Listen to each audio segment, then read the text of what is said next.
welcome to the X22 Report. My name is Dave, and this is episode 317, and today's date is March 18th, 2014, and the title of this episode is The Next False Flag Seems to be Right on Schedule. And what do we know? Well, we know that the central bankers need to start a war. This is why they are in the Ukraine. This is why they are in Syria. This is why they have the P5+1 talks in Iran, but those are going nowhere. We know they're in Venezuela. We understand they're in Africa, and they need to create an event to get war started, to cover up this entire economic collapse. And this is the whole purpose of it.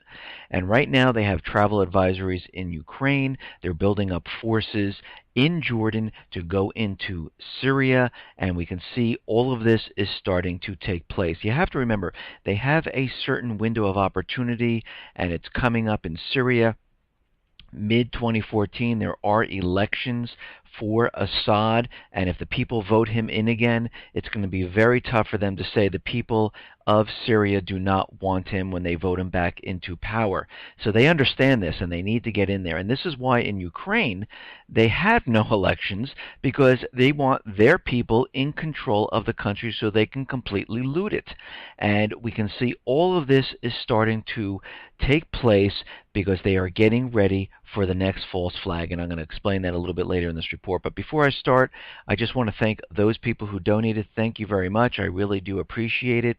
And for those people who are new to the X22report.com report, and those people who signed up on YouTube who are new subscribers, and you haven't visited the X22report.com site, you can come on over. I have different things on the site. I put up Sentinel alerts. I comment on different articles during the day. I have the economic collapse timeline, which I'm updating right now, and this is a high-level overview of what has been going on.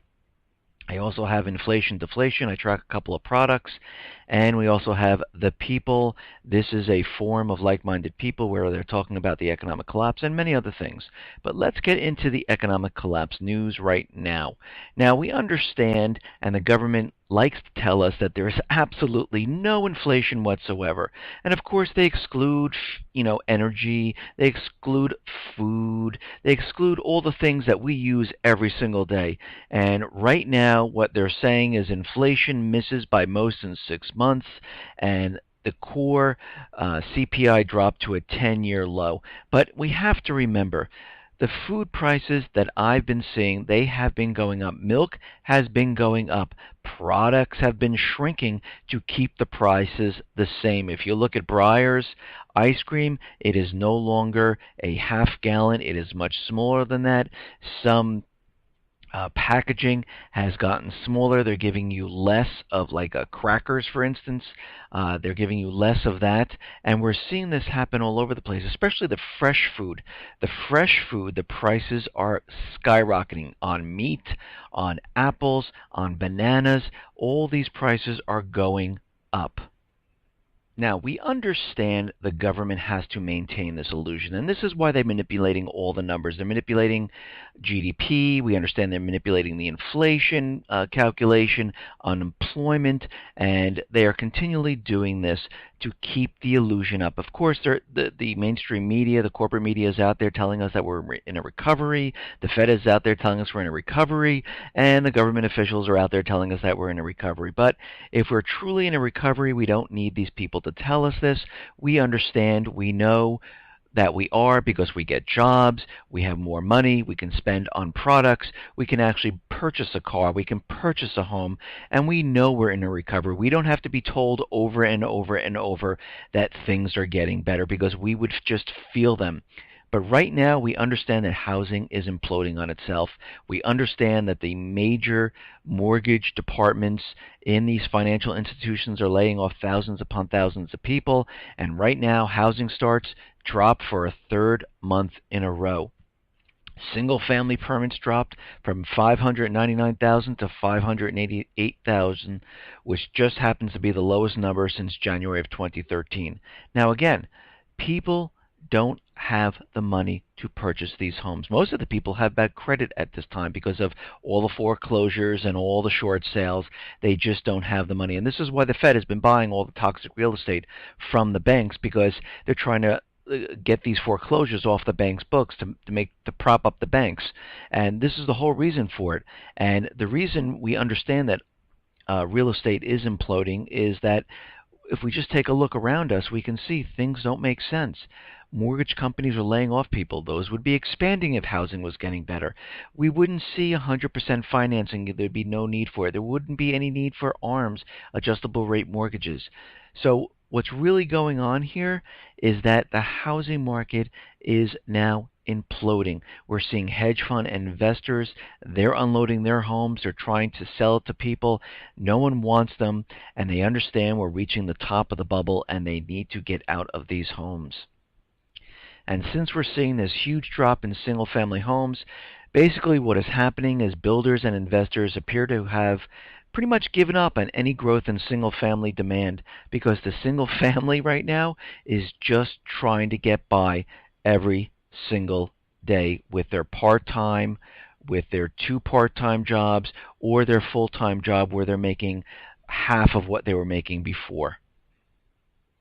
Now, we had another banker who decided to kill himself, a 28-year-old Kenneth, I'm going to try to pronounce his last name, Belando, a former J.P. Morgan banker, jumped to his death from a 6th-floor East Side apartment on March 12th.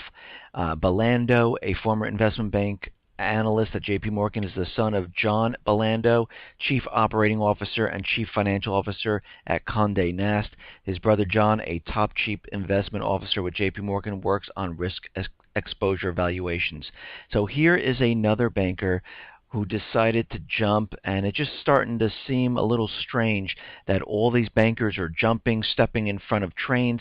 I would say they're more likely being pushed in front of trains and pushed out of buildings at this point. Now, we understand that the Fed is tapering. They're not buying the treasuries, but we have to understand that foreign nations are selling treasuries. And who is picking up the slack and purchasing all these treasuries? Well, it seems like Belgium is really pushing and really buying these treasuries up at this point. As of January, the U.S. has a brand new 3rd largest holder of U.S. treasuries, one which in the past 2 months has added over $100 billion in U.S. Treasury paper, bringing its total from $201 billion in November to $257 billion in December to a whopping $310 billion at January 31st, and this country is Belgium. Now, we have to remember, this is a tiny country, and this is the center of the doomed Eurozone. And again, this country, Belgium, bought in 2 months nearly as much U.S. Treasuries as its entire GDP. So do you think Belgium might be receiving some money from the Fed through backdoor channels to purchase these U.S. Treasuries? Because we have to understand, the Fed is now tapering, but these foreign nations are losing confidence in the United States. Russia has been selling its treasuries, and there has to be a buyer if there is a seller. So since the Fed now is trying to convince everyone that the economy is recovering, and they're tapering, they can't go ahead and purchase these treasuries. But through backdoor channels, they could fund Belgium and have them purchase the treasuries and make it look like the United States has nothing to do with this, or I should say the Fed has nothing to do with this whatsoever. And this seems to be what's going on right now. And in Reuters today, they came out and they said foreign demand for long-term U.S. assets are very weak in January. Yeah, because they see what the United States is actually doing. They see the debt. They see the economic problems that the United States has, and they realize that the empire of the United States is losing control in the Middle East, in Africa, and in Ukraine. And they realize that this dollar will not be able to be propped up for much longer, and they understand that eventually, and they know what these central bankers do, these central bankers will create an event that will start war, because they need it to cover up what is going to happen, and that is an economic collapse. Now, we understand that President Obama continually tells us that he's going to be very transparent. His administration, the most transparent administration ever. Well, we're finding out that he's not so transparent. Because what we're seeing right now, that they refused a record number of Freedom of Information requests, and of course they're using national security, and this is why they're denying all these requests. But again, if we really look at this, a 57% increase over a year earlier and more than double Obama's first year when it cited that reason 3,658 times. So basically what's happening is they are refusing to give information because they are not, his administration is not transparent. Obama directed agency to less frequently invoke a deliberative process exception to withhold materials describing decision-making behind the scenes. The government did it anyway, a record 81,752 times. Now, again, they don't want everyone to see what is going on. And every time these requests come in, they are going to deny. And of course, they always use the excuse of national security, and this is what they always do. Now, we have to understand that President Obama put forth Obamacare to kind of convince us that he was helping everyone get health insurance. But we know better. We know this is not what he was doing. And right now, a third of Americans currently uninsured still have no intention of buying health coverage, even though they are required to do so by the Affordable Care Act, which is Obamacare. And again, they rather be taxed than pay a premium every single month to have insurance which will pretty much not cover anything because they have to meet the deductible first. So everything would be coming out of their pocket plus the premium. And they've been asking people why, and some of the answers are that I'm in pretty good health, and especially the youth of America. This is what normally happens. You know, I'm in pretty good health. I'm not really worried about it. I'm young. I don't think about these things. I know I can't afford it right now. And again, this is telling everyone that this health insurance is, first of all, not cheap. It doesn't cover people, and what they were trying to do is just get people into the system so they can build revenue for the government. And again, if you do not go ahead with the health care coverage, you will be taxed anyway, but not as much as they would make if you went into the system. So we can see what is going on here. People do not want this. They don't. It's way too expensive, and it doesn't really give them coverage because, again, it always falls back to this. Government officials are not there for you. They are there for them. They are there for the central bankers. They are there for their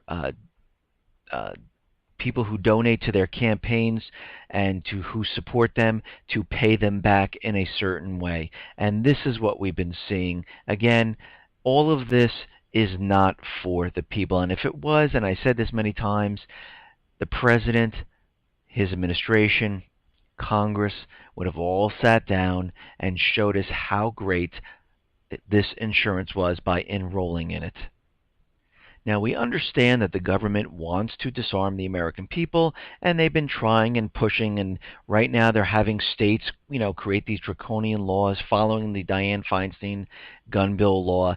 And right now, just like the people in Connecticut who are saying, we're not going to abide by these laws, New York residents are doing the same exact thing. They have, it's the New York SAFE Act, which limits the number of bullets in the magazine, and all these people are saying we are not going along with this. They're setting fire to their gun registration forms, and this is happening in Saratoga Springs, New York, and there's about 1,000 gun registration forms that were burned this Sunday, and we're seeing this happen in California, we're now seeing it in Connecticut, and we're seeing it in New York right now. And again, what they're trying to do is they're trying to show the government of New York and the United States that we have rights here. It's called the Second Amendment. You cannot infringe upon our rights, and this is exactly what these laws are doing. But don't worry, the government has other plans. They're going to take this to the next level. again, they will have some type of an event occur where they can pass the UN Arms Treaty and the gun bill that are both pending in the Senate, because eventually what they want to do is disarm the American people. And this has been their plan since the beginning, and it has not changed. Again, their goal is the same. The way they get there might be a little bit different. And again, you don't keep bills pending in the Senate for absolutely no reason.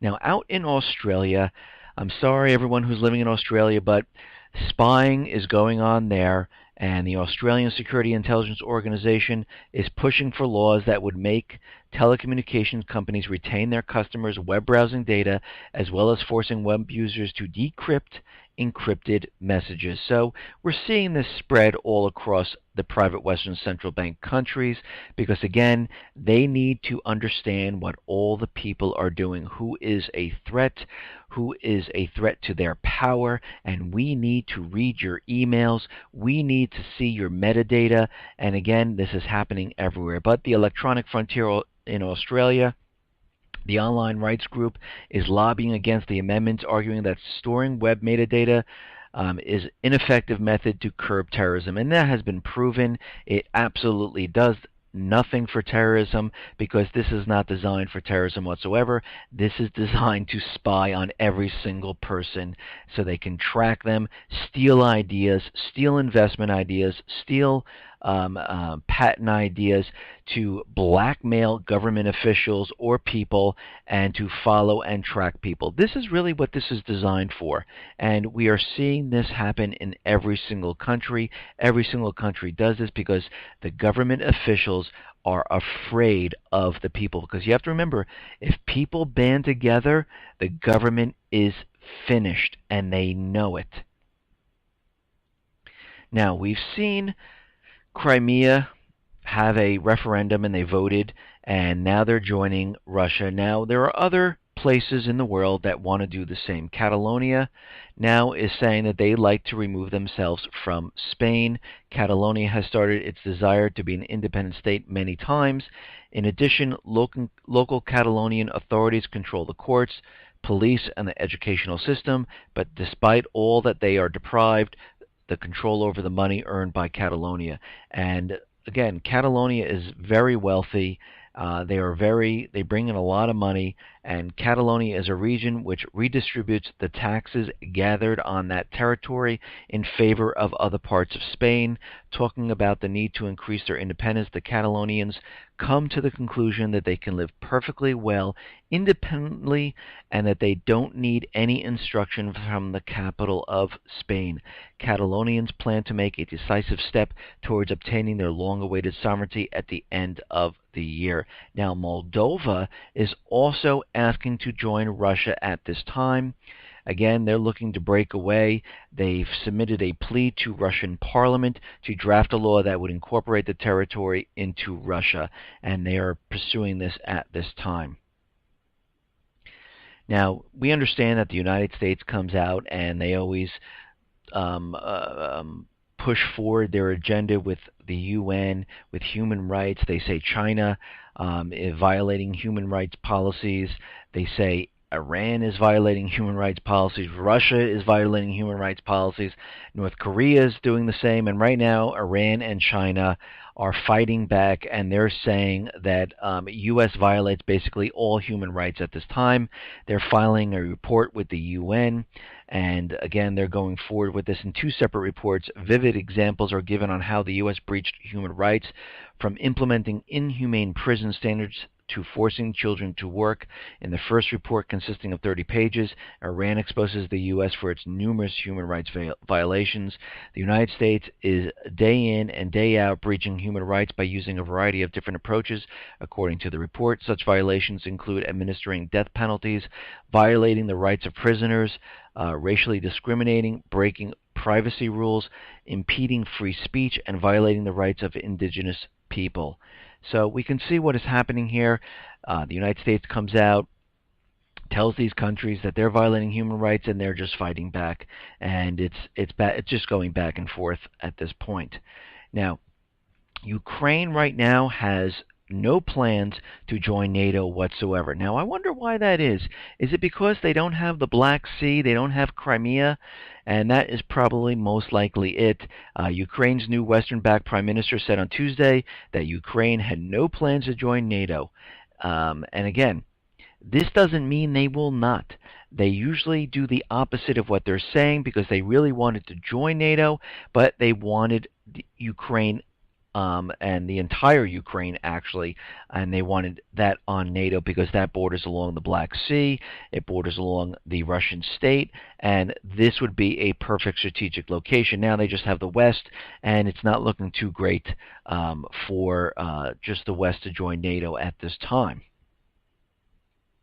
Now, the acting prime minister in Ukraine is saying that the conflict has moved from political to military. Well, I don't know about that. I think they are using this propaganda and trying to build up war, and this was their whole agenda from the beginning, because I understand that there's reports out there that Russians are firing on people, they're breaking into bases, but again, if you look at the actions of Putin, this is not what he does. And of course, always when these reports come out, it's always from Ukraine prime minister. It's always the propaganda, and it's always unidentified people who are wearing no markings on their uniforms.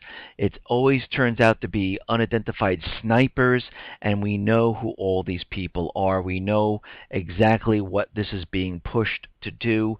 We understand that these are many false flags that are happening in the country to push the military agenda, and this is what they're doing. And this, he went out to say that the conflict in Crimea has moved again from political to military. Ukrainian Prime Minister says has asked Defense Minister to organize urgent meeting with Russian, British, U.S. counterparts.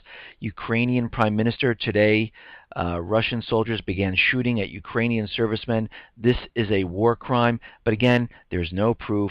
It's the acting Prime Minister. He was not voted into power. He was put there by CIA, United States central bankers, and they do not want to have voting in Ukraine at this time because those people would definitely be removed from their positions, and they know it, and this is why you don't see this happening. But again, they're pushing their agenda forward.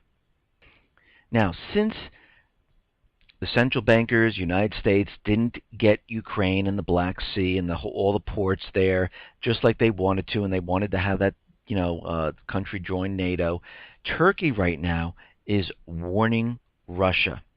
And Turkey has threatened Russia with a blockade of the Bosphorus Strait. And this is the place where the Russian ships go through and get into the Mediterranean and into the Black Sea. And if they block the Bosphorus, they will not be able to get ships back and forth. But what I find very interesting about this is that restrictions to it would be a self-made prison in the Black Sea, of course, because they can't move their ships anywhere and they can't bring ships in. But Russian activity in the eastern basin of the Mediterranean is dependent on the passage to Crimea, and restriction would cut off arms shipments between Russia and the Syrian port in Tartus, as well as lucrative arm deals with Egypt, because again, we have to understand what the U.S. government and the central bankers are planning. They are planning a strike into Syria, and this would be a perfect strategic move to block more arms coming into Syria. Now, the U.S. right now is mulling military exercise in the Baltics, and this is coming from Biden. Again, they're not mulling this, they're actually doing it. The United States will work on greater diversification of energy sources in the Baltics and may consider rotating units of its ground and naval forces through the region for training exercises. And usually when they say this, that they're going to be doing some type of training exercises, we know what's really going on here, that they're building up U.S. forces in front of the NATO line here in the countries of in the Baltics of Poland and on the Russian border, and we understand this is exactly what is going to happen because they are getting prepared to push this next event forward. Now, we understand that there was the issue with that oil tanker in Libya. U.S. commandos boarded the oil tanker. They took it over, again, because the Libya militia, the rebels, the Libyan people were selling the oil, not using the U.S. dollar. And again, we were wondering, how is the United States, the central bankers, going to get back into Libya? How are they going to force and push back all of these rebels, or the Al-Qaeda terrorists, as they call them, which they really aren't? They're the people of Libya. What are they going to do? So far, what we've seen is they've been bringing in military officials. They've been bringing them in to train Libyan military, and they had the commandos stop the tanker so they wouldn't lose any money.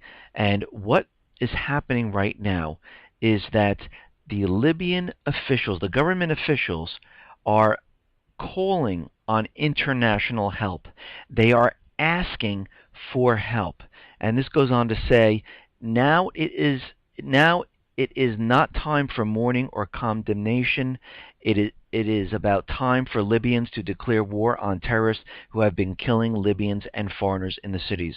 What is going on in Benghazi and Derna is terrorism, and we must declare the state of emergency in Benghazi, and we fight back.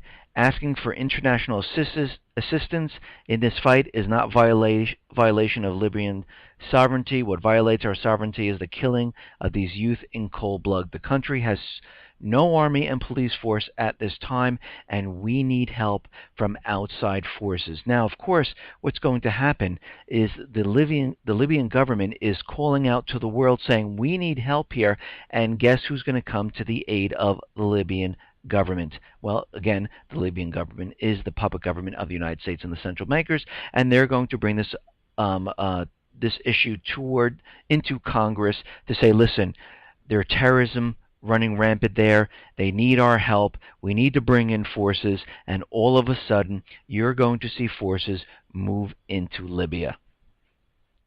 Now, a couple reports ago, I reported on the Wall Street Journal saying that the U.S. power grid, if only 9 of the country's 55,000 electric substations were to be knocked out by terrorists, that it could bring down portions of the power grid. Well, the Federal Energy Regulatory Commission is upset with the Wall Street Journal right now, and this went on to say that regulators and others, including the Edison Electric Institute, are criticizing Smith and the Wall Street Journal for making this vulnerability public. The Wall Street Journal has appropriately declined to identify by name particularly critical substations throughout the country. Nonetheless, the publication of other sensitive information is highly irresponsible. Again, we have to understand that these power grid electrical systems, these utilities, under federal rules, they do not require them to be protected. Only those nuclear power plants are required. So right now they are completely vulnerable, and this is a complete setup for the next event. And we've been seeing this go on for many, many years right now, about 3 years or so, as they started with, the Cyber 911, the Cyber Pearl Harbor, and they're continually building this up. And of course, we had Janet Napolitano saying not if, but when the power grid is hit, and we've seen a dry run out in California. And then we're getting all of these cyber attacks from the Syrian Electronic Army. And this is a complete build-up for what is coming. And to build up the notion of terrorists that are running crazy, and Americans can be radicalized and turn into terrorists because we're looking at information on the web, what has happened is there is a National Guard reservist charged with attempting to blow up the LA subway system.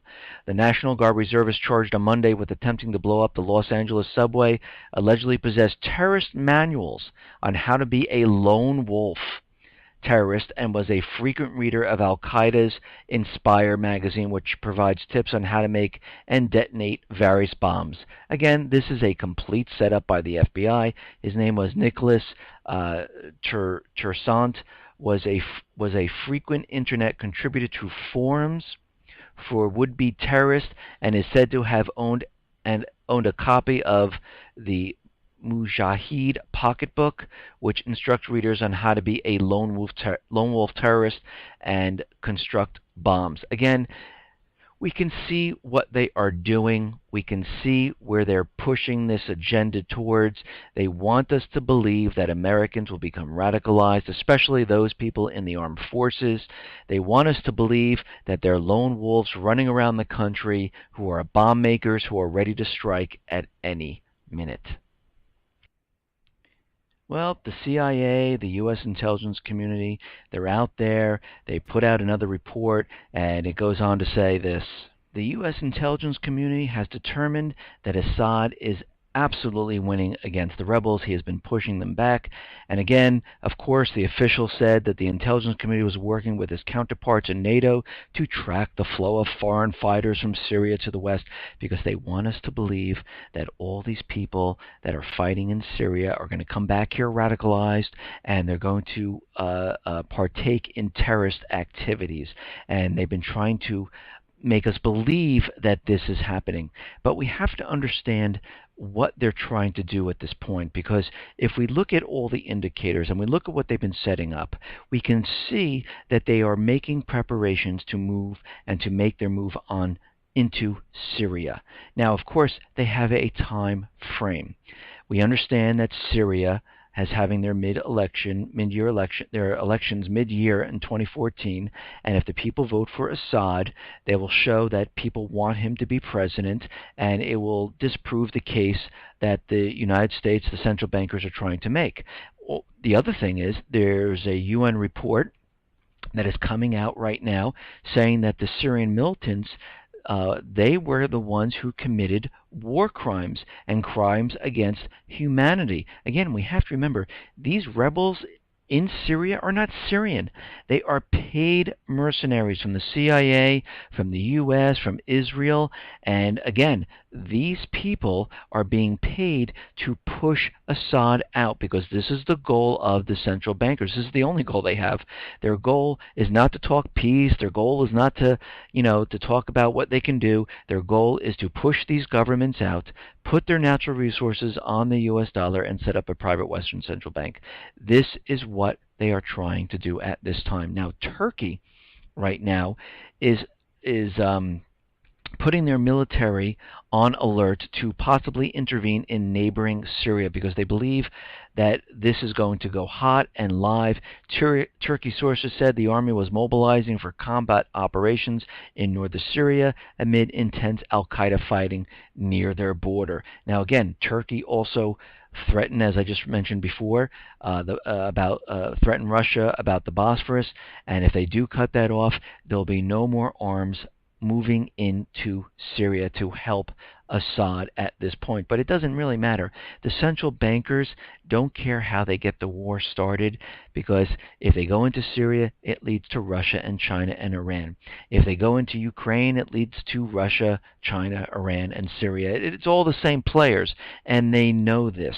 And right now, to prepare for what is coming, U.S. Congress moves to designate Israel a major strategic partner, because again, the U.S. has a pact with Israel. If they're attacked, the U.S. comes to their aid, or if Israel decides to attack someone and then they're attacked, the U.S. comes to their aid. But right now, Congress has been advancing legislation that would designate Israel a major strategic partner of the United States. The House passed a bill that would enhance U.S. weapons available to Israel, as well as expand stockpiles. The U.S.-Israel Strategic Partnership Act of 2014 would also establish partnership between two countries in the areas of cybersecurity and energy. The bill would also authorize the release of U.S. software code and technology to Israel. U.S. Secretary assistance to help Israel meet its security requirements and uphold its qualitative military edge. This is all in preparation for what is coming. Now, of course, what has happened, and we've seen this in the past. The United States, what they do first is they have embassy members, if they're going to have a false flag event, outside in other countries, they put up this alert: all embassy members must leave. We have high threat of terrorist activity, and they put this up. Then they go with the travel advisory, and they put that up that no American should fly into this country. We saw this happen in Africa. We saw this happen in the Middle East right before that false flag chemical attack in August of 2013. And right now, the U.S. halts Syrian embassy. The United States on Tuesday suspended operations of the Syrian embassy in Washington and its consulates in Michigan and in Texas, and told diplomats and staff who are not U.S. citizens, get out of the country. Now, why would they be doing that? Of course, the president used that anyone supporting the Syrian regime can no longer stay in this country. But again, these people have been supporting Assad for how many years? 3 years now that they've been in the country, and all of a sudden they make this decision. We know what's going on. The next thing you hear will most likely be a travel advisory for Americans heading over to the Middle East, or there's some type of threat out there, and this is why they cannot go out into these areas, because they are ready and they're moving everything forward. So what are we seeing right now? Well, we've been seeing the dry runs on the power grid infrastructure. We've been seeing cyber attacks being reported that if they take out 9 of the 55,000 power stations, it could bring down the power in certain areas. That's all it would take. We're seeing the Malaysian flight that has gone missing. Nobody knows where it is. I don't believe that it crashed. I believe it was brought down. It's on probably Diego Garcia, the island that everyone's talking about. They shut off all the alarm systems, and who knows, they might use this as a terrorist vehicle to fly it into maybe a power substation or something like that. Because you have to remember, using a cyber attack is great, but it doesn't give the people of the U.S. the impact that the central bankers, U.S. government want. Having a plane fly into a power substation and then simultaneously have cyber attacks on the financial institution and or have chemical or biological weapons go off, that gives some type of wow factor for them to say, this is the country that did this. And we can see that they're right on schedule. We can see that they're talking about recovery, trying to convince us so much that we are in this incredible recovery when we are not. Because again, I've said this many times, if we're in a recovery, you don't have to convince the American people or the people around the world, in Europe, anywhere. They know it because they have jobs, they have money, they have health benefits, they're able to buy cars and homes. You do not have to convince us of it. But since they are, and they're showing us that they're tapering, which they most likely are really not, all they're doing is shifting the assets and the money, the currency, to other places and having them do the purchasing and the acts that they were doing. But this is all in preparation for what is coming. And again, the government just took the next step, and we can definitely see something is going to happen. In my eyes and the indicators that I see, we are right on schedule for this next false flag event. And if you haven't got prepared, I would start at this point. I mean, how many more times can they tell us cyber 9/11, cyber Pearl Harbor, blackouts, power grid, cyber attacks, Syrian Electronic Army hitting CENTCOM, hitting government websites, hitting CNN, which I don't believe there is a Syrian Electronic Army, but this is propaganda to make everyone believe. They're building up the forces now in Jordan. They're doing what they need to do. They need to get this war started, and they understand the only way to do this is with an event here in the United States. Listen, everyone, thanks a lot for listening. Be well, be safe, and especially be prepared. Thanks a lot.